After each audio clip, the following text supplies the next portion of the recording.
దశకం 11 హిరణ్యాక్ష హిరణ్యకశిపుల ఉత్పత్తి. క్రమేణ సర్గే పరివర్ధమానే కదాపి దివ్యాసనకాదయస్తే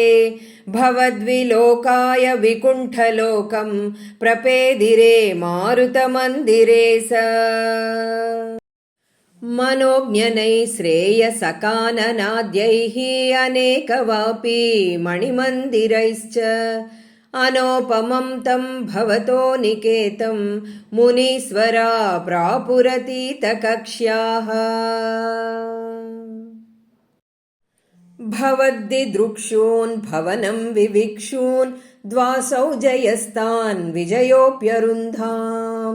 తేషాం చ చిత్తే పదమాపకోపః సర్వం భవత్ప్రేరణయైవ భూమన్ వైకుంఠలోకానుచిత ప్రచేష్టౌ కష్టౌ యువాం దైత్యగతిం భజేతం ఇతి ప్రసప్తౌ భవదాశ్రయౌ తౌ హరిస్మృతిర్నో స్వితినే మతుస్తాన్ తదేతదాజ్ఞాయ భవానవాప్తః సహైవ లక్ష్మ్యా బహిరంబుజాక్ష ఖగేశ్వరాం సార్పితచారుబాహుః ఆనందయంస్థానభిరామమూర్త్యా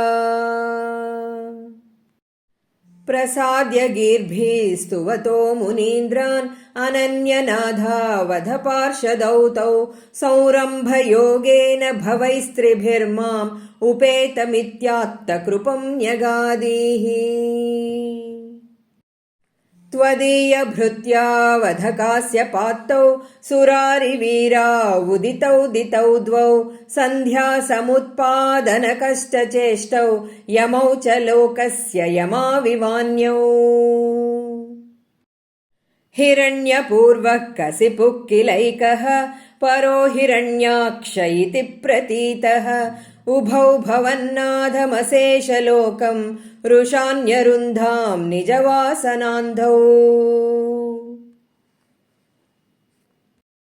तयोर्हिरण्याक्षमहासुरेन्द्रो रणाय धावन्ननवाप्तवैरी